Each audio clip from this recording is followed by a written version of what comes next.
segala perintahnya dan meninggalkan segala larangannya.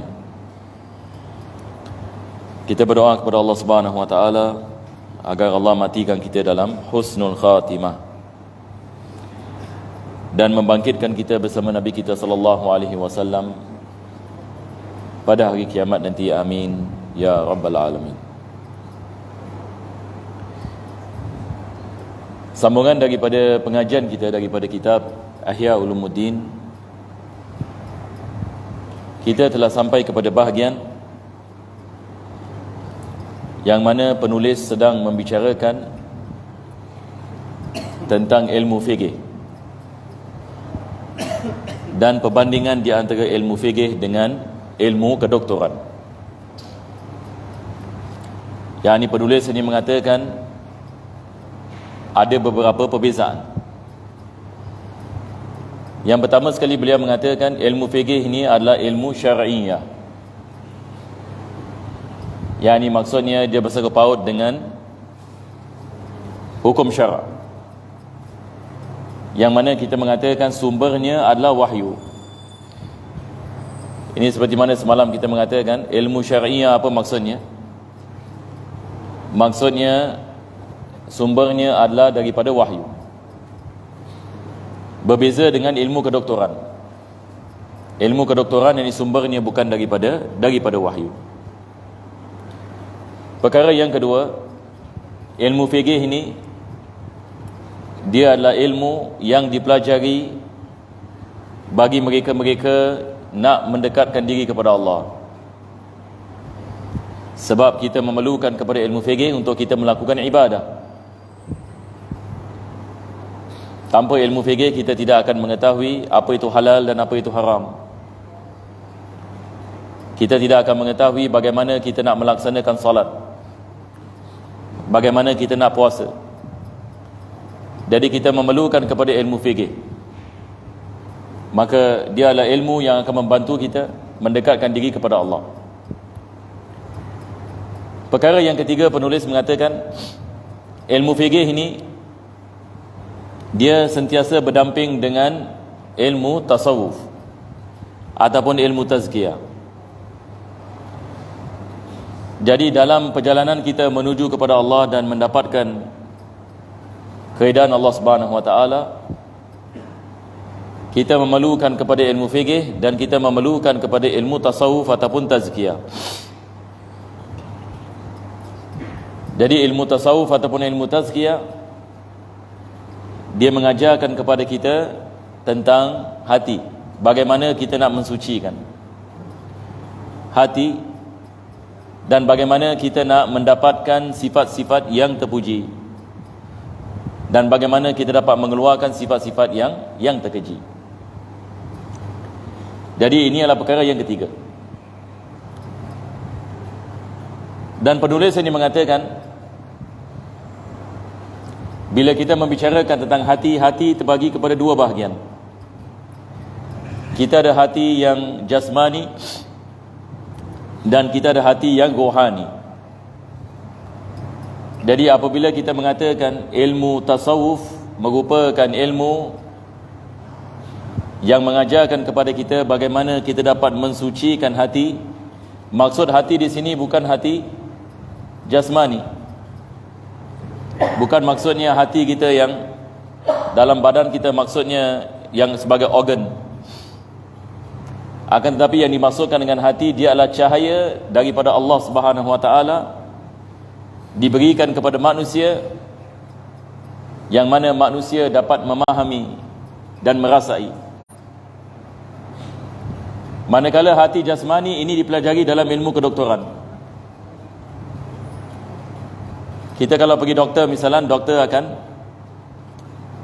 cek kita punya blood pressure. Bagaimana doktor dapat cek kita punya blood pressure? Daripada degupan jantung. Jadi daripada degupan jantung kita dapat tahu bagaimana keadaan jantung kita, sama ada dia terlalu cepat ataupun terlalu lambat, ataupun dia di antara keduanya. Ini adalah ilmu kedoktoran. Dia membahaskan tentang badan manusia. Tetapi ilmu tazkiyah ataupun ilmu tasawuf bila membicarakan tentang hati, yang dimaksudkan bukan hati jasmani, tetapi hati rohani. Ini yang perlu kita memahaminya, sebab ini adalah perkara yang akan mendekatkan kita kepada Allah Subhanahu wa ta'ala. Jadi saya rumuskan apa yang disebutkan oleh Imam Razali selepas dia membicarakan tiga perkara tadi. Seterusnya beliau mengatakan, fa in qulta fassili ilma tariqil akhirah tafsilan yushiru ila tarajumihi. Tadi dia mengatakan, kalau dikatakan, ini sekali lagi dia dalam bentuk soal. Al-Imam Razali ni dia buat benda ini seperti apa? Seperti seolah-olah ada orang yang menanyakan kemusykilan dan dia akan menjawabnya. Apakah kemusykilannya ataupun soalannya? Soalannya adalah, terangkanlah kepada aku tentang jalan menuju ke akhirah. Ini soalannya. Terangkanlah kepada aku apakah jalan akhirah.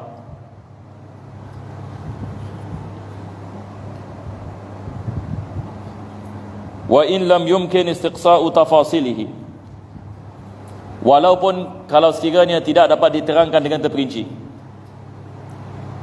tetapi terangkanlah kepada aku tentang apa yang dimaksudkan dengan jalan menuju ke akhirah. Dan beliau mengatakan, fa'lam annahu qisman. Al-Imam Razali mengatakan jalan terbagi kepada dua jenis. Yang ini jalan yang menuju kepada akhirah. Maksudnya bagaimana kita nak mendapatkan keredaan Allah Subhanahu wa ta'ala, bagaimana kita nak mendapatkan kebahagiaan di akhirat, bagaimana kita nak mendapatkan maksud hidup.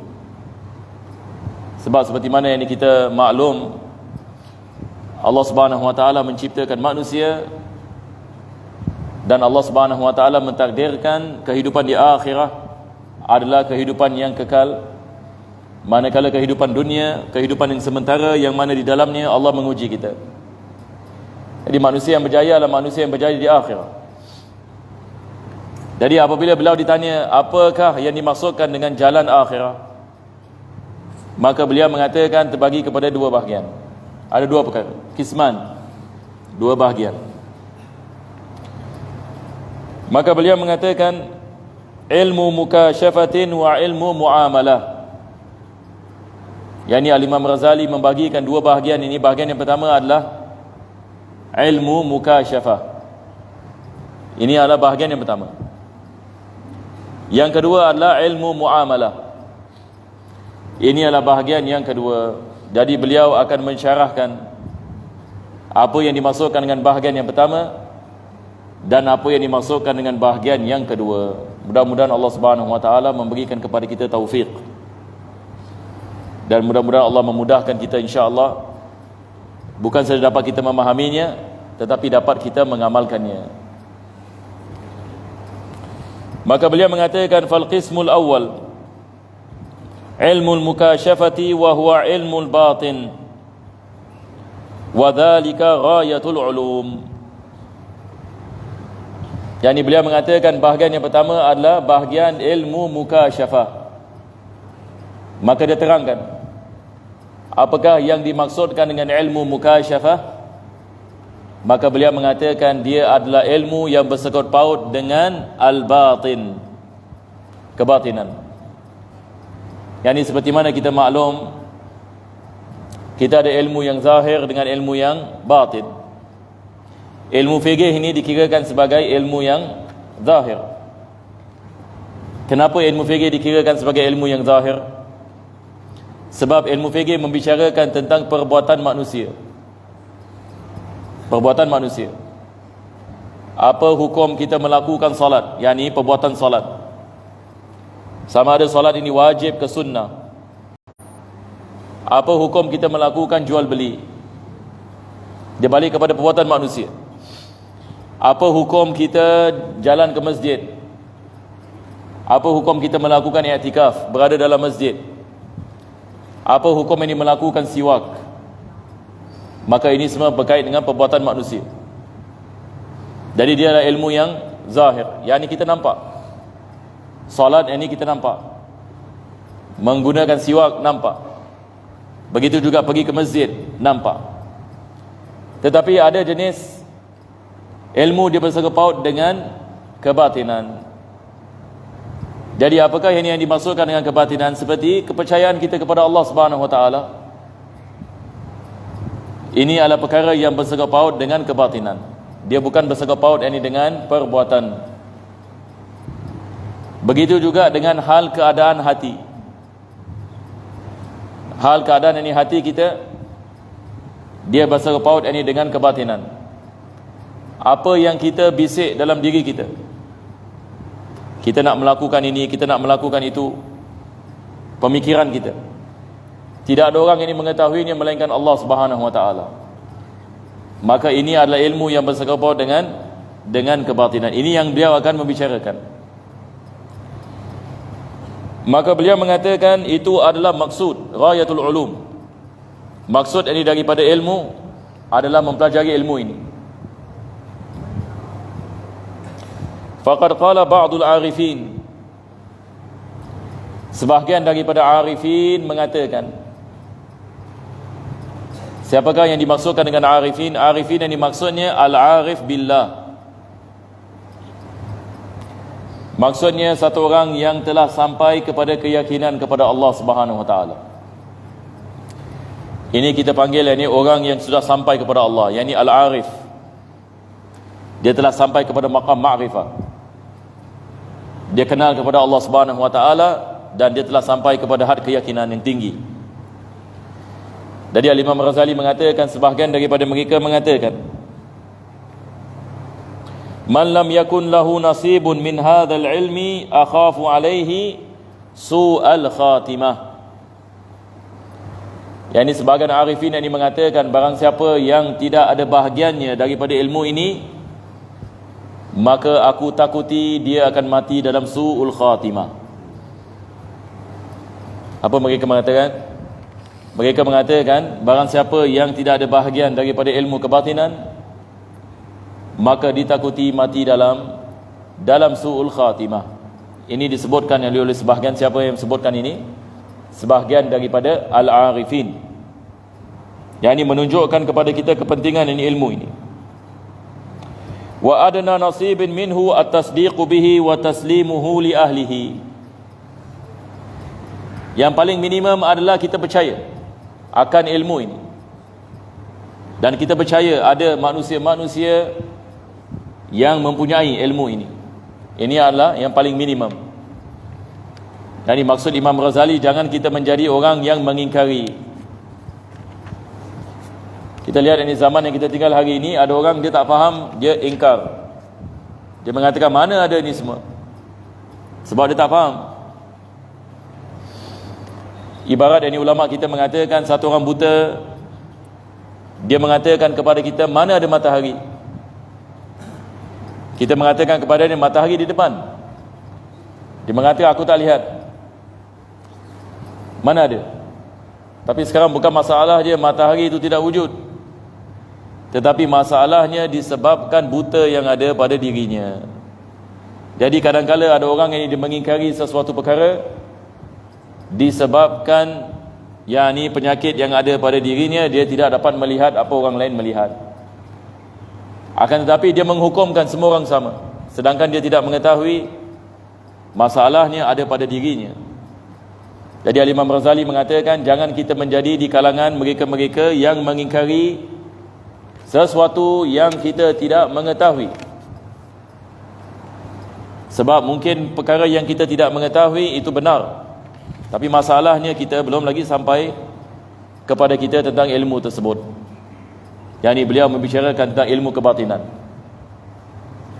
Ilmu yang bersangkut paut ini dengan keimanan dan keyakinan, bersangkut paut ini dengan keadaan kita bersama Allah Subhanahu Wa Taala, bersangkut paut dengan maqam, yakni berapa dekat seseorang itu kepada Allah Subhanahu Wa Taala.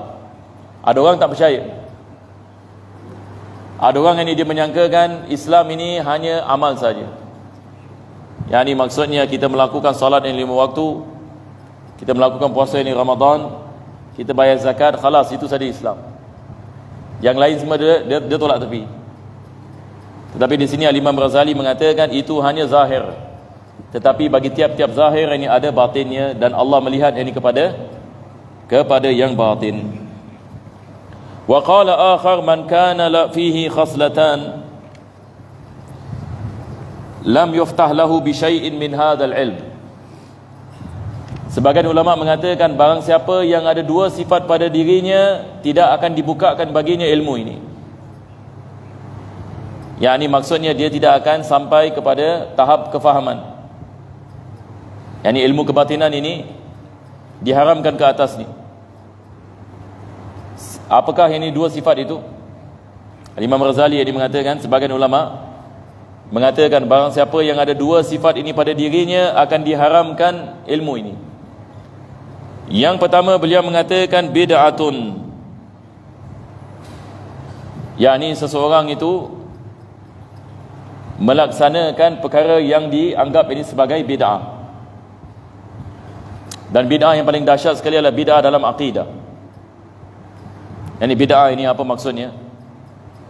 Bid'ah ini adalah seperti mana Al-Imam Syafi'i bila dia membicarakan tentang bid'ah, dia mengatakan bid'ah ini adalah allati tukhaliful kitab wa sunnah wa ijma'al muslimin. Yani sesuatu yang bercanggah dengan Al-Quran, sunnah dan ijma'. Kalau kita ada satu perkara misalnya dia bercanggah dengan Al-Quranul Karim, ataupun dia bercanggah dengan sunnah Nabi SAW, ataupun dia bercanggah dengan ijma' ulama, maka kita mengatakan ini adalah bid'ah yang tercela. Bid'ah yang tercela. Dan yang paling bahaya adalah bid'ah dalam akidah, dalam kepercayaan.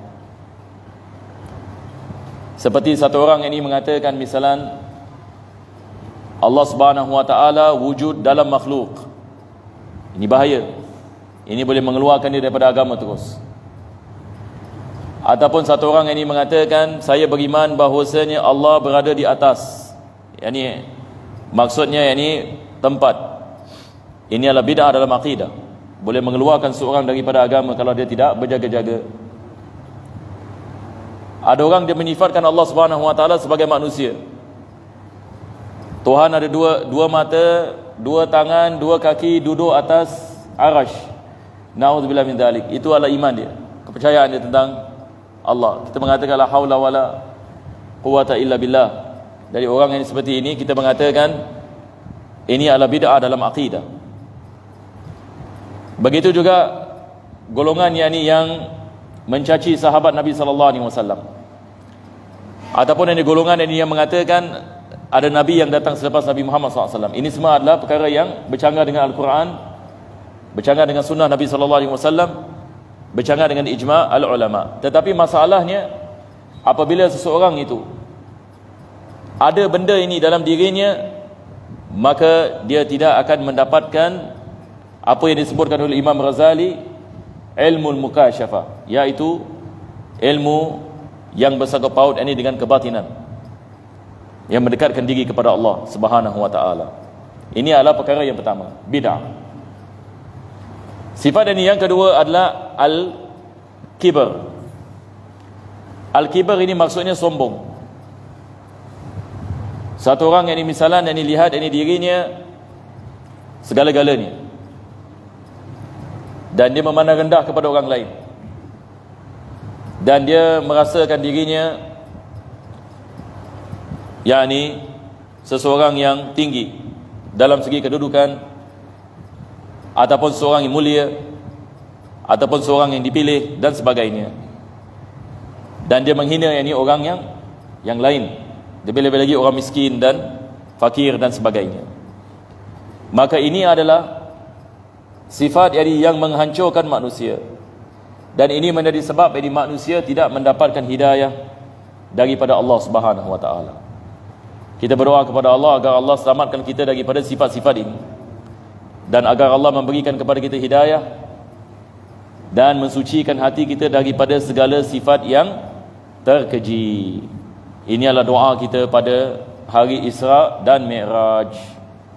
Lagi berapa jam lagi kita masuk ini kepada malam ini Isra' dan Mi'raj. Mudah-mudahan Allah mengkabulkan insya-Allah. Dan kebetulan kita pada hari Jumaat, saya sentiasa mengingatkan hari Jumaat ini lepas asar doa dikabulkan. Doa dikabulkan. Lebih-lebih lagi sebelum terbenamnya matahari. Mudah-mudahan insya-Allah dengan majlis kita di Masjid Khalid ini Allah Subhanahu wa taala mengkabulkan segala hajat dan menjaga kita daripada segala sifat yang terkeji.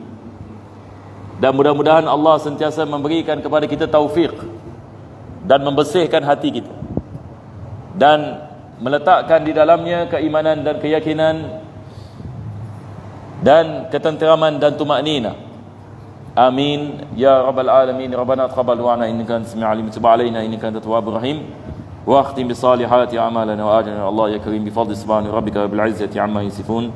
Salamun alal mursalin walhamdulillahi rabbil alamin. Taqabbalallahu minkum.